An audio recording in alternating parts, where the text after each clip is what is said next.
నా well wishes అందరికీ కూడా నా యొక్క పాదాభివందనాలు. చిన్న డిస్క్లైమర్, ఫ్రెండ్స్, మీరు ఏదన్నా మీకు స్క్రీన్ రికార్డింగ్ చేసుకున్నా సరే, మీరు ఏదన్నా ఇక్కడ స్క్రీన్ షాట్ తీసుకున్నా అది మీ వరకు మాత్రమే ఉంచుకోండి. దయచేసి పబ్లిక్ ప్లాట్ఫామ్స్ లో కానీ వేరే వాళ్ళకి షేర్ చేయొద్దు.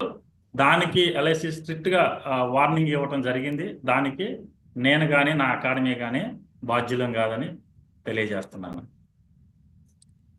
సో మీ పేరు పక్కన ఐడి నెంబర్ మార్చుకోండి దయచేసి. అది ఎలా అనేది సెషన్ అయిన తర్వాత మళ్ళీ ఒకసారి వీడియో నేను షేర్ చేస్తాను. దయచేసి 1-2 నిమిషాలు మాత్రం గ్రూప్లో పెడుతున్నటువంటి నేను పెట్టేటువంటి పోస్ట్ని మాత్రం జస్ట్ మీరు ఖాళీగా ఉన్న టైంలో మాత్రం ఒక 5 నిమిషాలు కేటాయించి డేలో ఒకసారి ఆ గ్రూప్ని మాత్రం చూస్తూ ఉండండి. వాయిస్ మీకు ప్రశ్న అడగాలంటే వాయిస్ మెసేజ్ పెట్టొద్దండి, టైప్ చేయండి. సో మన షెడ్యూల్ ఈరోజు ప్రపోజల్ 300 గురించి మ్యాక్సిమం నేను ఎంతవరకు ఆ టైంకి చెప్పగలుగుతానో దాని వరకు, లేదా రేపు నుంచి దాని కంటిన్యూషన్ ఉంటుంది. ఈ 4 డేస్లో నేను చెప్పాలనుకున్నది అవ్వకపోతే 5వ రోజు కూడా తీసుకొని మీకు నేను క్లాస్ చెప్పడం జరుగుతుంది. Don't worry. So first direct attack. మనం అసలు ఏం కావాలి, అసలు ఆనందాలో పాలసీ చేయాలంటే ఏం కావాలి? ఫస్ట్ కస్టమర్కి కావాల్సింది సికేవైసీ అనే దాన్ని ప్రస్తుతానికి హోల్డ్లో పెట్టారు. ఈకేవైసీ అంటే ఆధార్కి మొబైల్ నెంబర్ లింక్ అయి ఉండాలండి. ఫస్ట్ పాయింట్, మనం ఆన్లైన్లో ఆనందాలో పాలసీ చేయాలి అంటే కస్టమర్కి మొబైల్ నెంబర్కి ఆధార్ లింక్ అయి ఉండాలి. ఆ ఓటీపీ అతను మనకి చెప్పగలిగి ఉండాలి. క్లియర్ సురేష్ గారు? ఇక్కడ మెయిన్ అసలు తంబు రూల్ ఏంటంటే ఆధార్కి మొబైల్ నెంబర్ లింక్ అయి ఉండాలి. పాన్ కార్డు మీకు స్టార్ మార్క్ పెట్టాను నేను. పాన్ కార్డు ఏంటంటే యాన్యువలైజ్డ్ ప్రీమియం, గుర్తుపెట్టుకోండి. యాన్యువలైజ్డ్ ప్రీమియం 50,000 ఎప్పుడైతే దాటుతుందో అప్పుడు పాన్ కార్డు కావాలి.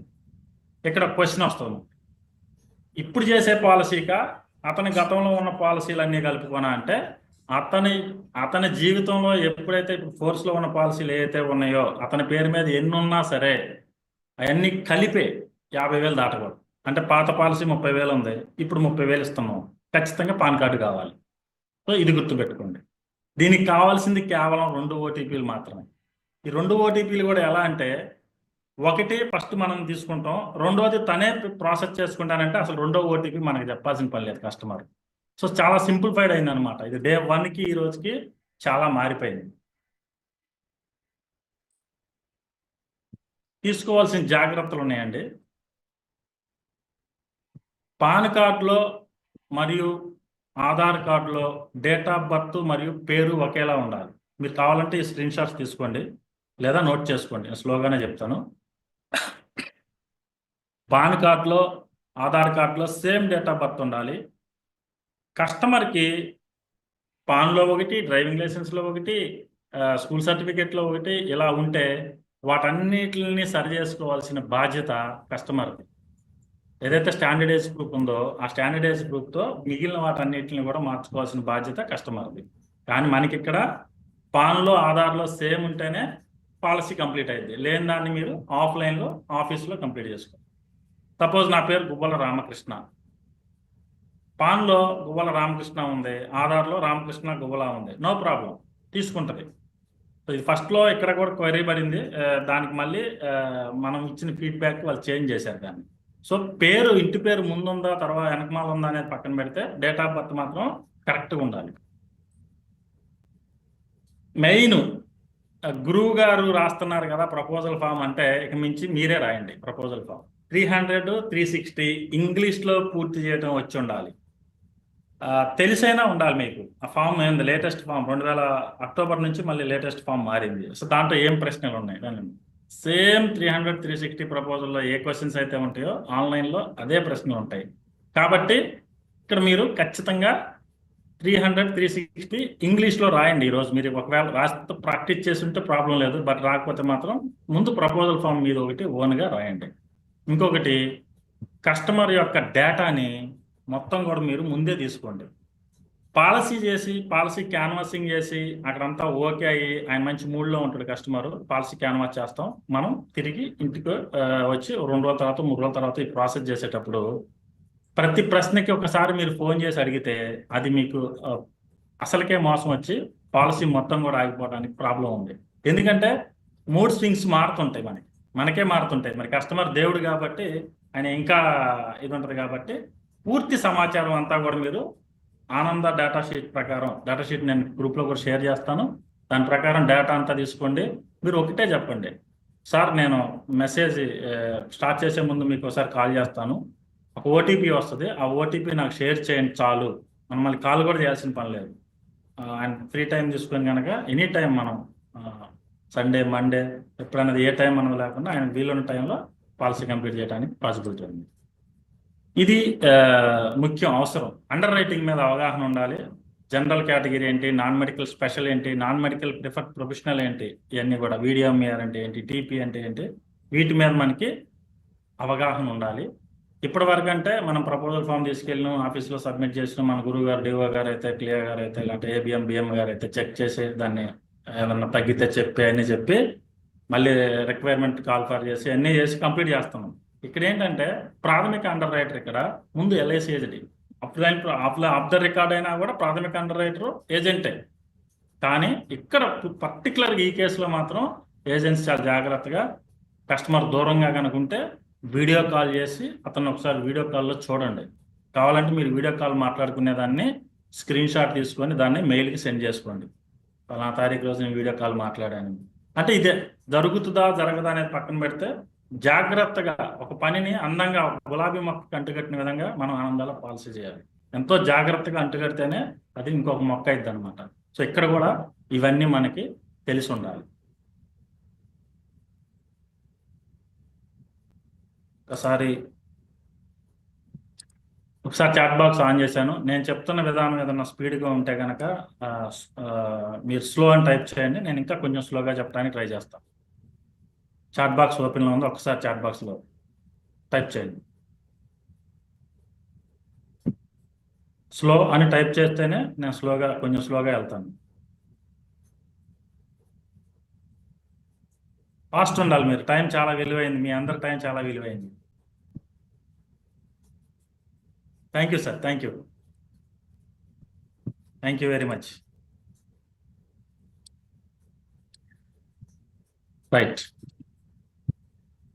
చిన్నపిల్లలకు కూడా మనం పాలసీ చేయొచ్చు, చక్కగా చేయొచ్చు, ఇబ్బంది ఏమీ లేదు. అది కూడా నేను మీకు లైవ్ చూపిస్తాను.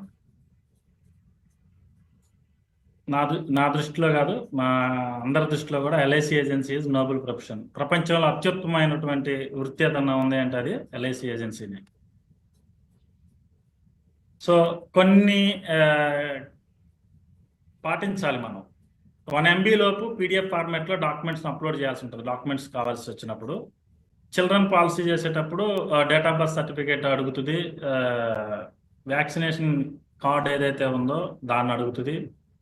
5 years నిండిన వాళ్ళకి, ఈ మధ్య 4 సంవత్సరాల 6 నెలలు దాటిన తర్వాత కూడా స్కూల్ సర్టిఫికేట్ అడుగుతుంది. సో ఆన్గోయింగ్ స్కూల్కి వెళ్తున్నటువంటి సర్టిఫికేటు, లేదా ఆన్లైన్లో కనుక రిసిప్ట్ పూర్తి తండ్రి పేరు, తల్లి పేరు, ఆ అడ్మిషన్ ఐడి నెంబర్ కనుక ఉన్న పేమెంట్ చేసిన రిసిప్ట్ కూడా యాక్సెప్ట్ చేస్తుంది. సో ఫాదర్కి ఏంటంటే సందర్భానుసారం ఫాదర్కి కావాల్సిన అడుగుద్ది. బట్ పర్టికులర్గా కమ్యూనికేషన్ ఒక అడ్రస్సు, పర్మనెంట్ అడ్రస్ డిఫరెంట్ ఉన్నప్పుడు మాత్రం మిమ్మల్ని ప్రూఫ్ అప్లోడ్ చేయమంటారు. ఆ ప్రూఫ్ అప్లోడ్ చేయమనే దాంట్లో present Aadhaar, driving licence, passport option ఇచ్చారు. అయితే యాజ్ పర్ రూలు మన ఎల్ఐసి నామ్స్ ప్రకారం మనం గ్యాస్ బిల్లు, ఫోన్ బిల్లు లేటెస్ట్ది, అదేవిధంగా కరెంటు బిల్లు, బ్యాంక్ అకౌంటు ఉండేది. సో వీటిలన్నిటిని కూడా ఇది వాటర్ ఐడి, వీటన్నిటిని కూడా మనం యాక్సెప్ట్ చేస్తారు ఆఫీస్లో. ఇక్కడ కూడా తెలివిగా మనం ఏం చేయాలంటే ఆధార్ కార్డు దగ్గర సెలెక్ట్ చేసినప్పుడు అప్లోడ్ చేసి ఏసీఆర్లో అదర్ ఇన్ఫర్మేషన్ అని ఉంటుంది. ఆ అదర్ ఇన్ఫర్మేషన్ దగ్గర ఈ విషయాన్ని మెన్షన్ చేయాలి మనం. నేను ఆధార్ కార్డు ప్లేస్లో వాటర్ ఐడిని, లేటెస్ట్ కమ్యూనికేషన్ అడ్రస్ని అప్లోడ్ చేశాను అని చెప్పి మనం అక్కడ కమ్యూనికేట్ చేయాలన్నమాట, విషయాన్ని మెన్షన్ చేయాలి. సో అదేవిధంగా మనం తీసుకునే సబ్మిషన్ని బట్టి డాక్యుమెంట్స్ అన్నీ కూడా అప్లోడ్ చేయాల్సి ఉంటుంది. మళ్ళీ చెప్తున్నా ఫ్రెండ్స్, అండర్ రైటింగ్ మీద అవగాహన ఉండాలి. అన్నీ కూడా 1 by 1 మన సెషన్స్లో ఏదైతే ప్రీమియర్ సర్వీస్ బ్యాచ్ రిజిస్టర్ అయి ఉన్నారో వాళ్ళందరికీ కూడా అండర్ రైటింగ్ అన్ని విషయాల్లో కూడా ఇన్డెప్త్గా కూడా మనం సెషన్ ఇవ్వటం జరుగుతుంది. ఫిమేల్స్ విషయంలో జాగ్రత్తలు ఉన్నాయి. ఖచ్చితంగా కొన్ని సందర్భాల్లో ఎడ్యుకేషన్ ప్రూఫ్ అప్లోడ్ చేయాలని అడుగుతుంది. ఇక్కడ కూడా మనం అండర్ రైటింగ్ మీద అవగాహన ఉన్నప్పుడు ఏం జరుగుతుందంటే, ఒక్క నిమిషం,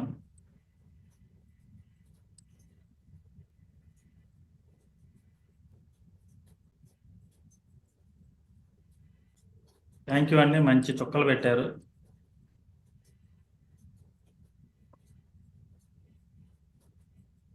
రైట్. ఇప్పుడు 10th లోపు చదివిన వాళ్ళకి మనం 10 లక్షల వరకు ఇన్సూరెన్స్ ఇవ్వచ్చు. అక్కడ మీకు 7th క్లాస్ చదివారు, వాళ్ళు ప్రైవేట్ స్టడీ చదివారు, సంథింగ్ 7th చదివారు, మిమ్మల్ని అక్కడ ఎడ్యుకేషన్ ప్రూఫ్ అప్లోడ్ చేయమంది. 7వ తరగతి చదివినా మనం మహిళలకి 10 లక్షల వరకు పాలసీ ఇవ్వచ్చు. అది ఎల్ఐసి ఆఫీస్లో కూడా ఎటువంటి ప్రూఫ్ అడగదు. బట్ ఇక్కడ అడిగినప్పుడు ఏం చేయాలంటే స్టాండర్డైజ్ ప్రూఫ్ అప్లోడ్ చేయండి. అక్కడ పాన్ కానీ ఆధార్ కానీ ఏదైతే స్టాండర్డైజ్ ప్రూఫ్ ఉందో స్టాండర్డైజ్ ప్రూఫ్ అప్లోడ్ చేసి ఏసీఆర్లో ఆ విషయాన్ని రాయండి. మేము ఇస్తుంది 5 లక్షల ఇన్సూరెన్సే, సో స్టాండర్డైజ్ ప్రూఫ్ కింద దీన్ని పెట్టాను, ఇప్పుడు అవైలబుల్ లేదు, స్టడీ సర్టిఫికేట్ అవైలబుల్ లేదని చెప్పి పెట్టి ఆ లిమిట్ వరకు పనిచేస్తుంది. ఆ లిమిట్ దాటిన తర్వాత 10 లక్షల పైన ఫిమేల్స్కి ఇవ్వాలి అంటే ఖచ్చితంగా ఇంటర్ పైన చదివిన సర్టిఫికేట్ ఖచ్చితంగా కావాల్సిందే. అలా ఉంటేనే మీరు కంప్లీట్ చేయించాల్సింది, లేదా హౌస్ వైఫ్ కేటగిరీలో కంప్లీట్ చేయాల్సి ఉంటుంది. మీకు వచ్చే ఏ డౌట్ అయినా సరే నోట్ చేసుకోండి. క్వశ్చన్ అండ్ ఆన్సర్స్లో సమయం లేకపోతే ఆ గ్రూప్ ఓపెన్లో ఉంటుంది, మీ ప్రశ్నలన్నీ కూడా దాంట్లో పెట్టండి. రేపు మార్నింగ్ 5:30 to 6 కూడా మనం క్వశ్చన్ అండ్ ఆన్సర్స్ గురించి మాట్లాడుకుందాం. ఇంకొకటి, చాలా మంది ఇప్పటికీ కూడా అంటే రెగ్యులర్గా పాలసీస్ ఆనందాలు చేస్తున్నా కూడా ఎదుర్కొనే ఒక సమస్య ఏంటంటే మిమ్మల్ని ఇన్కమ్ ట్యాక్స్ అప్లోడ్ చేయమని అడుగుద్ది. 1 lakh ప్రీమియం కనుక దాటితే ఇన్కమ్ ప్రూఫ్ అప్లోడ్ చేయమంటుంది. సపోజ్ మీరు సింగిల్ ప్రీమియం 1,25,000 వేద్దాం అనుకున్నారు, ఇన్కమ్ ట్యాక్స్ దాన్ని అప్లోడ్ చేయమని అడుగుతుంది. సో ఇక్కడ యాక్చువల్గా బ్రాంచ్లో ఏంటి, మనం 1,25,000 డిపాజిట్ చేస్తే బ్యాంక్ స్టేట్మెంట్ ఇస్తే సరిపోద్ది. ఫ్రెండ్స్, ఈ బ్యాంక్ స్టేట్మెంట్ విషయంలో ఒక విషయం చెప్పదలుచుకున్నాను నేను. ఆ ట్రాన్సాక్షన్స్ జరిగి ఉండాలి. మీరు ఎంతైతే ప్రీమియం కడుతున్నారో గడిచిన 3 నెలల్లో 6 నెలల్లో ఆ ట్రాన్సాక్షన్ జరిగి ఉండాలి. బ్యాంక్ స్టేట్మెంట్ అడుగుతున్నారు కదా అని ఫస్ట్ పేజీ మాత్రం అప్లోడ్ చేయొద్దు. దాని అర్థం ఏంటంటే ఫైనాన్షియల్ అండర్ రైటింగ్లో అతనికి సఫిషియెంట్ ఇన్కమ్ ఉంది, అతను కడుతున్నాడు అనే దానికే బ్యాంక్ స్టేట్మెంట్ అడిగేది. మనకి సిస్టంలో ఉండే లూప్ హోల్స్ని అడ్డం పెట్టుకొని ఎంటీ పేజీ అప్లోడ్ చేసినా కూడా అది రేపు ఎర్లీ క్లెయిమ్ అయినప్పుడు ఇబ్బంది పడుతున్నాం. ఎర్లీ క్లెయిమ్ అయినప్పుడు ప్రాబ్లమే లేదు. ఎప్పుడు ప్రాబ్లం, డ్రైవింగ్ లైసెన్స్ లేకుండా ప్రయాణం చేస్తే పోలీసు వాడు పట్టుకున్నా, మనం యాక్సిడెంట్ చేసినా అప్పుడు నేరం. పట్టుకున్నంత వరకు కూడా ఎన్ని సందులు తిరిగినా ఎక్కడ తిరిగినా కూడా ఏమవ్వదు. ఇది కూడా అంతే. కాబట్టి ఏంటంటే మనం చేసే పని 20, 25, 30, 30 సంవత్సరాల కాంట్రాక్ట్ కాబట్టి దయచేసి ఈ విషయాల్లో మాత్రం మీరు జాగ్రత్తగా ఉండండి. వార్షిక ప్రీమియం 1,00,000 దాటితే, అంటే పాత పాలసీలు అన్నీ కలుపుకొని 1,00,000 దాటితే ఖచ్చితంగా ప్రూఫ్ అప్లోడ్ చేయాలి. ఆ ప్రూఫ్ పే స్లిప్స్ కానీ, బ్యాంక్ స్టేట్మెంట్ కానీ, ఫామ్ 16 కానీ, లేదా ఇన్కమ్ ట్యాక్స్ రిటర్న్స్ కానీ ఏవైతే ఉన్నాయో వాటిని అప్లోడ్ చేయండి. 3 yearsలో 2 years అప్లోడ్ చేయమంటుంది. ఇదంతా కూడా మనకి డే 4లో డాక్యుమెంట్స్ని ఎలా తీసుకోవాలి, దాన్ని ఎలా తగ్గించి దాన్ని ఎలా అప్లోడ్ చేయాలనేది మనకి డే 4లో వస్తుంది. ఇది మెయిన్ ఆనందాలో ఉన్న మెయిన్ కండిషన్లో ఒకటి ఏంటంటే ఏదైనా సరే వీడియో ఎంఆర్ ద్వారా జరగాలి, వీడియో మెడికల్ ద్వారా జరగాలి. అంటే మామూలు పాలసీకి అయితే లోకల్ మెడికల్ రాసిస్తాం మనం, ఆనందాలో మాత్రం మెడికల్ ఎఫ్ఎంఆర్ పడింది అంటే అది వీడియో మెడికల్ ద్వారా జరగాలి. ఎప్పుడైతే మనం పాలసీ బుక్ చేసి ఎల్ఐసి ఆఫీస్కి పంపిస్తామో వాళ్ళు టీపీఏకి బుక్ చేస్తారు. టీపీఏకి బుక్ చేసినప్పుడు కస్టమర్కి కాల్ వచ్చింది, మీరు ఖాళీగా ఉండే టైం ఎప్పుడండి, మీరు మీ సమయం చెప్పండి అని చెప్పి మేము కాల్ చేస్తామని చెప్పి చెప్తారు. అప్పుడు 300 ప్రపోజల్ ఫారంలో ఏదైతే ప్రశ్నలు ఉన్నాయో ఆ డాక్టర్ ఆ ప్రశ్నలన్నీ అడుగుతారు. సో మనం ఏదైతే యాక్టివేట్ ఇచ్చామో అక్కడ ఏదైతే ఇక్కడ డేటా ఎంటర్ చేసామో సేమ్ అదే కస్టమర్ అక్కడ చెప్పాలి. ఆధార్ కార్డు దగ్గర పెట్టుకొని వాళ్ళు వాక్ చేయమని కూడా చెప్తారు వీడియో కాల్లో. అదంతా సింపుల్. మెడికల్ వెళ్ళి మెడికల్ సర్టిఫికేట్ రాసి దీని అన్నిటికన్నా కూడా కస్టమర్కి కనుక మనం అవేర్నెస్ చేసి దాన్ని కనుక వీడియో మెడికల్ బుక్ చేయించగలిగితే అతను బెంగళూరులో ఉన్నా, హైదరాబాద్లో ఉన్నా, చెన్నైలో ఉన్నా మనం ఎక్కడ కూర్చొని పాలసీ కంప్లీట్ చేయొచ్చు. సో ఆనంద అప్లికేషన్లో ఉన్న అద్భుతమైనటువంటి వెపన్ ఒకటి ఉంది, ఓపెన్ బిఓసి. దీని గురించి కూడా మాట్లాడుకుందాం. దీని పేమెంట్ కూడా నేను మీకు ఆన్లైన్లో చేసి చూపిస్తా. దీని ద్వారా పేమెంట్ చేసింది ఆన్లైన్లో ఆనందాలో కంప్లీట్ చేసుకోవచ్చు, ఎల్ఐసి ఆఫీస్లో ఫిజికల్గా కూడా అప్లికేషన్ కంప్లీట్ చేయొచ్చు. ముందు కస్టమర్ దగ్గర నుంచి డేటా తీసుకునేదానికి అన్నిటికన్నా ముందు కూడా కస్టమర్ దగ్గర నుంచి డైరెక్ట్గా ఎల్ఐసికి ముందు డబ్బులు తీసుకోవచ్చు. ఇది బ్రహ్మాస్త్రం. దీన్ని వాడితే మాత్రం ఎంబీఆర్టీలు, గెలాక్సీలు, సిఓటీలు, టీఓటీలు మీకు ఏదైతే ఉందో అన్నీ కూడా కంప్లీట్ అవుతాయి. చిన్న ఎగ్జాంపుల్, ఇప్పుడు నేను సురేష్ గారినే పాలసీ అడగడానికి వచ్చిన. సురేష్ గారు పాలసీ చేయమని చెప్పిన. సురేష్ గారు కస్టమర్. సో అడిగేటప్పుడు సార్ మరి పాలసీ చేద్దాం సార్ అన్నా నేను. ఓకే అన్నారు. ముందే సార్ మీ 3 years ఐటీఆర్సీ ఇవ్వండి, సార్ మీ బ్యాంక్ స్టేట్మెంట్ ఇవ్వండి, ఇలాంటి మీ పాన్ కార్డ్ ఇవ్వండి, మీ బ్యాంక్ అకౌంట్ ఇవ్వండి, మేడం బ్యాంక్ అకౌంట్ ఇవ్వండి, ఇవన్నీ అడిగితే యాక్సెప్ట్ చేస్తారా? ముందు చేయరు. కానీ సురేష్ గారికి ప్లాన్ అంతా ప్రజెంట్ చేసి, సార్ క్రెడిట్ కార్డు ద్వారా, డెబిట్ కార్డు ద్వారా దీని ద్వారా డబ్బులు కట్టచ్చు, పే చేయండి సార్ అని చెప్పి ముందు డబ్బులు తీసుకున్న తర్వాత, సార్ నాకు ఈ రిక్వైర్మెంట్స్ 3 కావాలంటే ఖచ్చితంగా ఎటువంటి ఇబ్బంది పెట్టకుండా మనకి రిక్వైర్మెంట్స్ వచ్చేస్తాయి అన్నమాట. సో ముందు కస్టమర్ జేబులో నుంచి డబ్బులు ఎల్ఐసికి తీసుకోవాలి. సో ఈ ఆప్షన్ ఉంది. ఇది ఆనంద ఓల్డ్ వెర్షన్, మనకి ఇది ఆనంద న్యూ వెర్షన్ అనమాట. ఇలా ఉంటుంది న్యూ వెర్షన్. మన వెబ్సైట్ ఏదైతే ఉందో ఇది నోట్ చేసుకోండి, రాసుకోండి. www.licindia.in. ఇది మనకు తెలిసి ఉండాలి. ఇది మన వెబ్సైట్. మనం ఎలా చేయొచ్చు పాలసీలు ఆనందాలు? మొబైల్ ద్వారా చేయొచ్చు అండి, ట్యాబ్ ద్వారా చేయొచ్చు. ఈ మొబైల్ ద్వారా, ట్యాబ్ ద్వారా చేసేటప్పుడు ఒక చిన్న టూల్ ఇన్స్టాల్ చేసుకుంటే మన వెబ్సైట్లోనే ఉంటుంది. అది నేను ఆల్రెడీ వీడియో కూడా గ్రూప్స్లో షేర్ చేశాను. ఎంతమంది దాన్ని చూసి డౌన్లోడ్ చేసుకున్నారనేది మీకు అర్థమైపోద్ది దాన్ని. సో అదేంటిదంటే ఇదే ఎల్ఐసి ఇండియా అని చిన్న అది మన మొబైల్లో డైరెక్ట్గా ఇన్స్టాల్ అవుతుంది. దీంట్లోంచి చేయటం వల్ల ఉన్న అడ్వాంటేజ్ ఏంటనేది నేను చెప్తాను మీకు. సో మొబైల్ ద్వారా చేయొచ్చు, ట్యాబ్ ద్వారా చేయొచ్చు. మొబైల్ ద్వారా, ట్యాబ్ ద్వారా చేసేటప్పుడు ఈ టూల్ ఇన్స్టాల్ చేసుకొని చేయాలి, గుర్తుపెట్టుకోండి. అదేవిధంగా ల్యాప్టాప్ ద్వారా చేయొచ్చు. దీనికి ఏం టూల్స్ ఏమీ లేవు, డైరెక్ట్గా వెబ్సైట్లోకి వెళ్ళిపోయి మన వెబ్సైట్ నుంచి ప్రాసెస్ చేసుకోవటం. యాడ్ షార్ట్కట్లో హోమ్ స్క్రీన్గా పెట్టుకొని కూడా డైరెక్ట్గా స్క్రీన్ మీద పెట్టుకొని కూడా చేసుకోవచ్చు. అదేవిధంగా కంప్యూటర్ ద్వారా, ల్యాప్టాప్ ద్వారా, కంప్యూటర్ ద్వారా కూడా ఆనందాలో పాలసీ చేయొచ్చు. Sir desktop, right. ఇది చెప్పా కదా, మన యాప్ ఏదైతే ఉందో దాన్ని క్లిక్ చేయగానే ఈ విధంగా ఇంటర్ఫేస్ మనకి లాగిన్ అవ్వమని చెప్పి వస్తుంది. సో ఇక్కడ కస్టమర్ అని ఉంది కదా, కస్టమర్ డైరెక్ట్గా పాలసీ కొనుక్కోవచ్చు ఎల్ఐసి ఏజెంట్తో, కానీ ఎవరితో సంబంధం లేకుండా. సో మనకి దాంతో పని లేదు. రెండో కాలం చూసారా, సేల్స్ ఛాంపియన్స్. ఈ సేల్స్ ఛాంపియన్స్లో ఏంటంటే డెవలప్మెంట్ ఆఫీసర్ గారు, ఎస్బిఎస్, సిఎల్ఐఏ ఏజెంట్, వీళ్ళు నలుగురు డైరెక్ట్గా ఉండే ఏజెంట్స్ ఎవరైతే ఉన్నారో ఫీల్డ్ ఫోర్స్, వాళ్ళు దీని ద్వారా లాగిన్ అయ్యి చేయాల్సి ఉంటుంది. ఏజెంట్కి ఏజెన్సీ కోడే ఏదైతే ఉందో ఏజెన్సీ కోడ్, సపోజ్ మీ కోడ్ 2427 అంటే 7 letters ఉంది. 2427 దాని ముందు ఒక 0 పెట్టాలి. 002427693 8 నెంబర్స్ వచ్చేలాగా ఉండాలి. సపోజ్ 999693 అని ఉంది, అప్పుడు 2 0 పెట్టాలి. సో టోటల్గా 8 అయితే ఉండాలి. క్లియా లాగిన్ అవ్వాలి అంటే, సిఎల్ఐఏ లాగిన్ అవ్వాలంటే కూడా తన ఓన్ ఏజెన్సీ కోడ్తోనే లాగిన్ అవ్వాలి, క్లియా కోడ్తో కాదు. డెవలప్మెంట్ ఆఫీసర్స్, ఎస్బిఎస్ లాగిన్ అవ్వాలంటే వాళ్ళది ఏదైతే ఎస్ఆర్ నెంబర్ ఉందో ఎస్ఆర్ నెంబర్తో లాగిన్ అవ్వాలి. అంతేగాని మనం రాసే దీంతో కాదు. మనం డెవలప్మెంట్ ఆఫీసర్ గారికి ఒక కోడ్ ఉంటుంది కదా, అది కాకుండా వాళ్ళ ఎస్ఆర్ నెంబర్తో లాగిన్ అవ్వాలి. ఎంప్లాయీస్లో ఎవరు లాగిన్ అవ్వాలంటే ఇంకా ABM, BM, branch manager, SDM, MM, వీళ్ళందరూ, జెడ్ఎం, వీళ్ళందరూ కూడా వాళ్ళ ఎస్ఆర్ నెంబర్తో లాగిన్ అవ్వాలి. వీళ్ళ గురించి మనం ఎందుకు తెలుసుకోవాలి అంటే, మీకు ఎంహెచ్ఆర్ ఇవ్వాల్సి ఉంటుంది. ఎంహెచ్ఆర్ ఇవ్వాల్సి వచ్చినప్పుడు డైరెక్ట్ ఏజెంట్స్కి అయితే బిఎం, ఏబిఎం వాళ్ళు ఇవ్వాలి. డిఓ కింద ఏజెంట్లు అయితే డిఓస్ ఇవ్వాలి. ఎస్బీఐ కింద ఏజెంట్స్ అయితే ఎస్బీఐ కింద ఎస్బీఐ గారు ఇవ్వాలి. బ్రాంచ్ మేనేజర్, డైరెక్ట్ ఏజెంట్లకి ఏబిఎం, బిఎం వీళ్ళు ఇవ్వాలి. క్లియా ఇవ్వాలి, క్లియా ఏజెంట్లకి అయితే. సో దాని గురించి మనకి తెలిసి ఉండాలన్నమాట.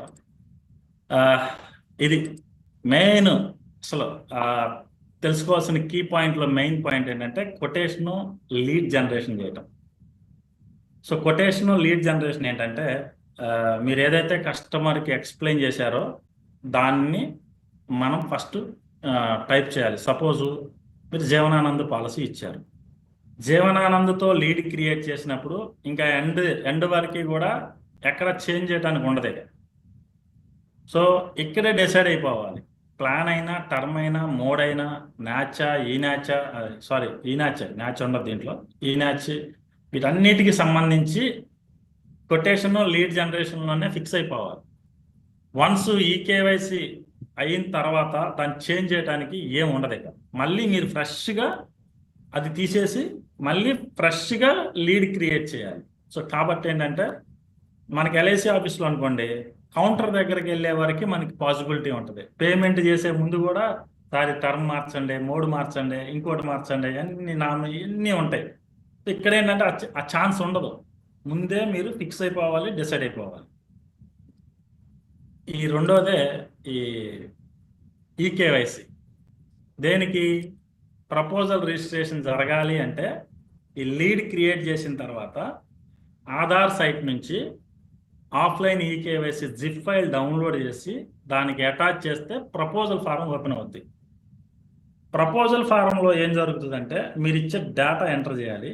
ఆ డేటా మీరు కస్టమర్కి పంపించనంత వరకు మీ చేతుల్లో ఉంటుంది. బాల్ మీ కంట్రోల్లో ఉంటుంది. మీరు ఏదైనా ఎడిట్ చేయొచ్చు దాంట్లో.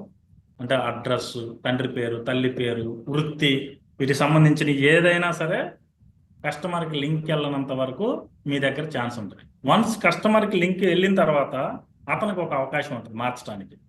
కాకపోతే ఇన్కమ్ ఇటు మేజర్ వాటిని కనుక ఏదైనా పేరు తప్పుంటే మార్చుకోవడం వల్ల ఇబ్బంది లేదు, కానీ మేజర్ థింగ్స్ కనుక మారిస్తే పాలసీ కంప్లీట్ అవ్వదు, ఇన్కంప్లీట్లో ఉండిపోద్ది.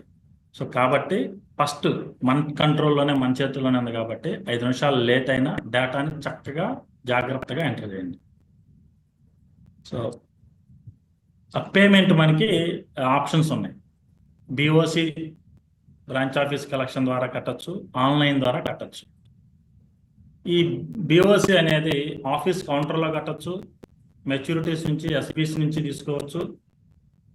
ప్రీమియం పాయింట్ అంటే ఎస్బీఎస్కి ప్రీమియం పాయింట్ ఉంది, సిఎల్ఐఎస్కి ప్రీమియం పాయింట్ ఉంది, ఏజెంట్స్, సీనియర్ ఏజెంట్స్ అందరికీ, డిఎం అండ్ అబోవ్ వాళ్ళందరికీ కూడా ప్రీమియం పాయింట్ ఉంది, దాంట్లో కట్టచ్చు. అదే ఇంకొకటి ఓపెన్ బిఓసి. ఈ ఓపెన్ బిఓసి ఏంటంటే ఆనంద అప్లికేషన్లో ఉంది. సో వీటి ద్వారా పాలసీ కంప్లీట్ చేయొచ్చు. ఆన్లైన్ పేమెంట్ ఏంటంటే క్రెడిట్ కార్డు ద్వారా కట్టచ్చు, డెబిట్ కార్డు ద్వారా కట్టచ్చు, నెట్ బ్యాంకింగ్ ద్వారా కట్టచ్చు, యూపీఐ ద్వారా కట్టచ్చు, కొన్ని రకాల వ్యాలెట్స్ ద్వారా కట్టచ్చు. అమెజాన్ సంథింగ్ కొన్ని ఉన్నాయి, దానైతే నేను ట్రై చేయలేదు. So credit card, debit card, net banking, UPI ద్వారా అయితే చేసాం. ఇక్కడ మాత్రం ఒక్కటి గుర్తుపెట్టుకోండి, దయచేసి మీరు మీ సొంత credit card, debit card, net banking, UPI ద్వారా కస్టమర్ పేమెంట్ చేయవద్దు. ఇప్పటివరకు చేసి ఉంటే కనుక దాన్ని ఆపండి. ఇన్సూరబుల్ ఇంట్రెస్ట్ అనేది ఒకటి ఉంటుంది, అది మనం కట్టకూడదు. మీరు క్వశ్చన్ చేయొచ్చు నన్ను, అదేంటంటే వాళ్ళు ఫోన్పే చేశారు, ఆ ఫోన్పే చేసిన దాంతోనే నేను నాకు ట్రాన్సాక్షన్ ఉందని చెప్పొచ్చు. My dear friends, PhonePe option ఉంటే డైరెక్ట్గా వాళ్ళకే మనం వాళ్ళ యూపీఐ తీసుకుని వాళ్ళతో జస్ట్ అవేర్నెస్ చెప్పి మీకు నోటిఫికేషన్ వచ్చింది, ఆ పేమెంట్ క్లిక్ చేసి పిన్ ఎంటర్ చేయండి, లేదా దగ్గర కూర్చొని చేయించండి మీరే, లేదా దగ్గర కూర్చొని ముందే ఓపెన్ బిఓసి ద్వారా క్యాన్వాస్ చేసినట్టే ఓపెన్ బిఓసి ద్వారా డబ్బులు కస్టమర్తోనే కట్టించండి. మీరు ఎట్టి పరిస్థితుల్లో కూడా మీరు పేమెంట్ చేయవద్దు. వాళ్ళ అకౌంట్ నుంచే ట్రాన్స్ఫర్ చేసేది, వాళ్ళ అకౌంట్ నుంచే జరగాలి. 1,99,999 రూపాయల వరకు మనం క్యాష్ కౌంటర్లో కడితే మన ఎవరు క్వశ్చన్ చేయరు, కస్టమర్ కట్టాడా, ఏజెంట్ కట్టాడా. కానీ మీరు ఆన్లైన్ ద్వారా కట్టినప్పుడు పూర్తిగా సాక్ష్యాలతో సహా అతని పేమెంట్ మీరే చేశారని చెప్పి క్లియర్గా ఉంటుంది. ఇక్కడ ఒక లూప్ హోల్ కనిపెట్టాను, బ్రాంచ్కి వెళ్ళి కట్టిన తర్వాత పాలసీ కంప్లీట్ చేయడం కన్నా స్పాట్లోనే డబ్బులు ఇచ్చారు, పాలసీ కంప్లీట్ చేయాలి. ఏమి లేదు, సింపుల్. ప్రస్తుతానికి అప్డేట్ చేయడం వరకు ఆ లూప్ హోల్ ఒకటి ఉంది. అదేంటంటే బిఓసి సెలెక్ట్ చేసి అన్ని 9 కొట్టండి. బిఓసి ఆ రోజు డేట్ కొట్టండి, అమౌంట్ ఎగ్జాక్ట్ ఎంతో ప్రీమియం అంత ఎంటర్ చేసి ముందుకెళ్ళిపోతుంది అప్లికేషన్. మొత్తం అన్ని అయిపోయిన తర్వాత ఎల్ఐసి ఆఫీస్కి వెళ్ళిన తర్వాత అక్కడ బిఓసి జీరో చూపించింది. కౌంటర్లో డబ్బులు కట్టి ఆ బిఓసి నెంబర్ ఆఫీసర్కి ఇస్తే దాన్ని యాడ్ చేసి పాలసీ కంప్లీట్ చేస్తారు. ప్రస్తుతానికైతే ఇది చక్కగా పనిచేస్తుంది. వాడవాడడం ఇక్కడ తప్పు చేయట్లేదు. డబ్బులు కౌంటర్లో కట్టి యాడ్ చేస్తారు.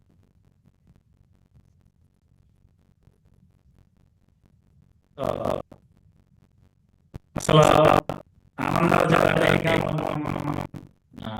ఫస్ట్ ఆధార్ మొబైల్ నెంబర్ అనేది అది కాకుండా మన నెట్వర్క్ ఏదైతే ఉందో అది బాగుండాలి. Signal mobile latest mobile laptops latest ఇవన్నీ వాడాలి. ఎల్ఐసి సైట్ 2.0 పనిచేయాలంటే మనం పాలసీ చేస్తామంటే అదేవిధంగా ఆధార్ సైట్ డిపెండ్ అయ్యే మంది ఆధార్ సర్వర్ బాగుండాలి. ఫైనల్ గా ఇదంతా జరిగిన తర్వాత ఎల్ఐసి ఉంటుంది. ఈ ప్రాసెస్ అంతా కూడా ఇవన్నీ పర్ఫెక్ట్ ఉంటే మనం పాలసీ కంప్లీట్ అయ్యింది. ఇప్పుడు చెప్పిన తర్వాత అంతా బాగానే ఉంది. ఎవరైతే నేను గమనించింది, ఎవరైతే సైట్ ఎవరైతే ఎల్ఐసి చాలా నాకేదో పడిపోయాను. నేను పాలసీ చేస్తాను. సో ఇప్పుడు మనం డైరెక్ట్గా లైవ్ వెళ్ళిపోతాం.